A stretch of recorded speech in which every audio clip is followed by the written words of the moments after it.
We have Peter Gay Combs with the stories making the news this week. Peter Gay. Edu Enka, the top story this week is that the week started on a very embarrassing note for the government, as both the Premier and the Financial Secretary had to apologize after the Premier disclosed a bit of erroneous information last week in responding to the governor's invoking of his constitutional power in order to give the RVIPF some additional $800,000 for operational costs. Now, it's the governor's second scathing critique of the government in as many months, and he said he has been requesting this money or these monies since about November. And even though, to the best of his knowledge, he's aware that the Premier has instructed that these funds be released by the Financial Secretary and the Treasury. He's not aware of why this has been done, and so the time has come for the waiting game to be over. And so the governor disclosed this chain of events last Thursday in a hastily called press briefing, and a few hours later the Premier held a broadcast where he basically scolded the governor for his assertions and charged that he has the full cooperation of his ministry and that some 7 checks were there at the Treasury waiting to be picked up by the RVIPF. Now, come Sunday, that stance had changed, and both the Premier and the Financial Secretary, Neil Smith, were forced to come forward to apologize for the dissemination of wrongful information. Now, in apologizing, the Premier stated that his finance ministry, that is Mr. Smith, who is in charge of that, being Financial Secretary, had taken responsibility for giving him the wrong information, and that he was assured of this not happening again. He also emphasized to the territory that he is about providing honest and accurate information, and that he continues to work to provide the necessary resources to the RVIPF, and that he has also spoken to the governor since the change of information. For his part, Mr. Smith took fulsome responsibility for the dissemination of the wrongful information, stating that it came to light after an audit of the information that was transmitted to the Premier was done. Now, what was the wrongful information that was disseminated regarding those checks? As of March 2016, only 2 of those checks were ready, and that is a check for the purchase of 6 interceptor vehicles and for repairs, as well as a check for maintenance and purchase of equipment for the RVIPF's marine unit. Now, regarding the other checks, the statement from the government says that there are 4 checks that are remaining and are at various stages of being processed by agencies within the governor's group or awaiting complete documentation. And those are checks for the upgrading of the CCTV surveillance system, purchasing of law enforcement equipment, renovation of cells at the Roadtown Police Station, and sanitary ware for cells. And so what transpired now on Monday morning was that the Financial Secretary called members of the media to a meeting which didn't help matters that much regarding this ballooning situation, as what he wanted was a meeting with journalists and not so much a press briefing. Now, journalists turned up, of course, expecting that some clarity would have been provided regarding the turn of events regarding this situation. But the majority of that meeting was off the record. What Mr. Smith provided on the record was an outlining of the system that currently exists for the distribution of funds from the Treasury and from the Finance Ministry. He said, while there is no truth to talk that there are no funds available despite delays in the payment of vendors, this is what the $25 million line of credit has been set up to do. And what has been problematic is when requests are made for goods and services that there are no budgetary allocations that were made for. Here's what he said. It is important to note that when you send your information or your invoice into the department or the ministry that asked you to provide this good of the service, that it might take some time before it's processed. And so the time, you have a whole set of time. So you got to purchase how you provide a good of service. You have to wait until the Ministry of the Department processes the invoice and produces a voucher, and then that voucher is presented to Treasury, where we are aware of the date and time it reached the error is there, and then we've given ourselves a window of 30 days. Where the trouble comes is where you have a situation where you try to raise a purchase order and it was not budgeted for. In that case, because the Ministry of Finance has an obligation to the House of Assembly to manage their budget, not the Ministry of Finance's budget, the House Assembly's budget, we have to get permission from at least the Minister of Finance to go ahead and allow the extraneous spending to be done. Right?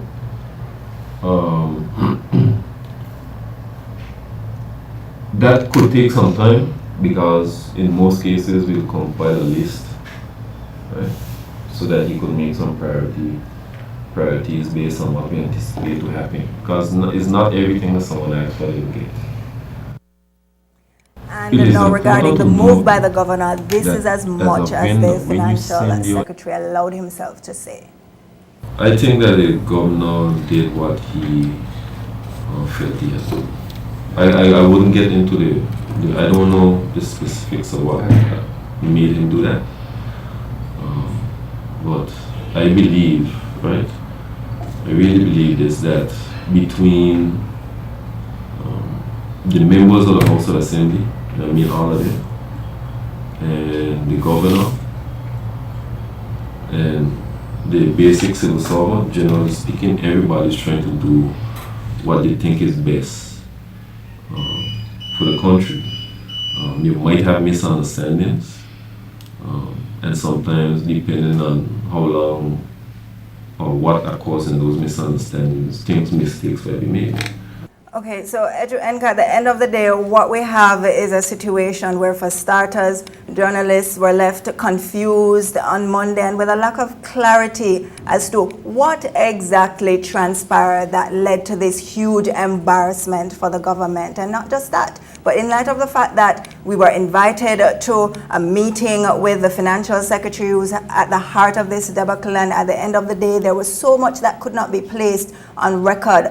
The other question is, does the government, and in particular in this case the finance ministry, since it's at the heart of this issue, understand how to communicate effectively amid what many have described as a PR and communications nightmare for them? And so at the end of the day, we're left with a situation where the government's credibility is again being questioned, as well as what some have perceived and continue to perceive as the paucity in leadership when it comes to the NDP administration. Edgew Enka. Well, you've said it all, Peter Gay. I mean, what else is there to say? The governor, as you know, is in charge of the civil servants. And so he can direct the civil servants to do the things that's necessary to be done. I don't know that he had to make a big show of his power. I don't think it was necessary for him to make a public announcement that he was invoking his reserve powers to add more money to the budget. He could have done it quietly. He could, he knows the situation with the civil service. Sometimes they're slow. Sometimes the bureaucracy take a long time.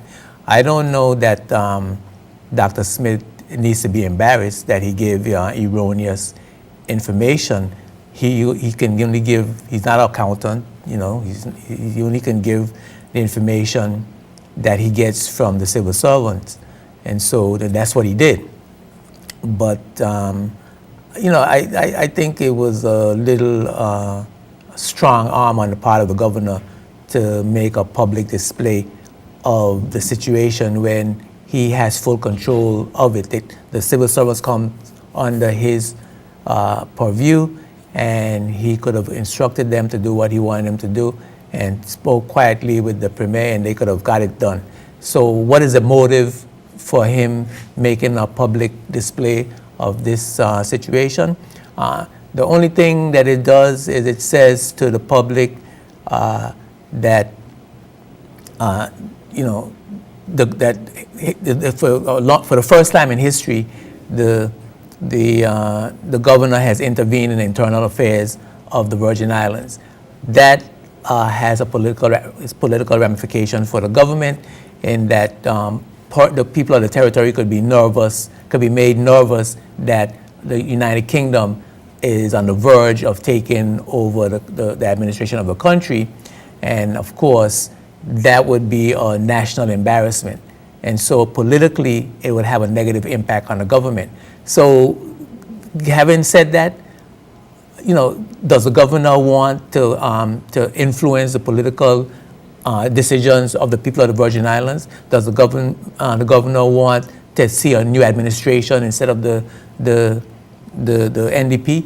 And that's what's not certain, Edgerenka, in terms of what exactly is the motive of this governor Right. so late in his tenure with only months left to depart. And the points that you made earlier, the former opposition leader, now 3rd District Representative Julian Fraser, those were the points that he raised. Yeah. He said it's a desperate move by the governor, it's undemocratic, and he should stay away from meddling in local politics because there's no need to. Well, that's what the former leader of the opposition, Mr. Yes. Fraser, said. Yes. But the new chairman of the Virgin Islands Party and Deferred. the new leader of the opposition, he seized upon the moment. Yes. And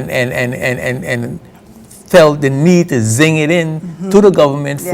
for political points. Yes. And so that to me is exactly what the outcome would be. Come next election, you could bet your bottom dollar that would be an issue on the campaign. On the cards, yes, yeah, definitely. So it seemed as though the governor may not be able to control the NDP government as he wishes, and perhaps for the next governors, when the next governor comes, he might want to have them removed and have a new government in place. So that's my personal view. That's the only thing I could see coming out of his unnecessary grandstanding. Another point to throw in there, Edgerenka, which you raised, is that elections are on the horizons. And of course, the VIP, the opposition party, is warming up and revamping. And we aren't sure if what to be taken from the announcement from the NDP that a general meeting is supposed to be held on Wednesday at 6 p.m. Now, there's been much talk about the tensions in the party and the questions and concerns about the continued leadership of the Premier and how this has been reflecting on the party. And so has this latest development, added to those tensions and those concerns? And is this going to be a huge issue when supporters and party members turn up at the HQ tomorrow to put their concerns out there? Is the Premier on his way out willingly or not so willingly? Those are some of the questions that are top of mind right now. Well, thanks a lot, Peter Gay. Certainly going to be interesting in the next few days, and we'll see where the Premier stands with the party, I guess, on Thursday morning. Yes, Edgerenka, we must remind our viewers, check out this story and other stories from the JTV Newsroom on our Facebook page, YouTube page, and website, jtvlive.net.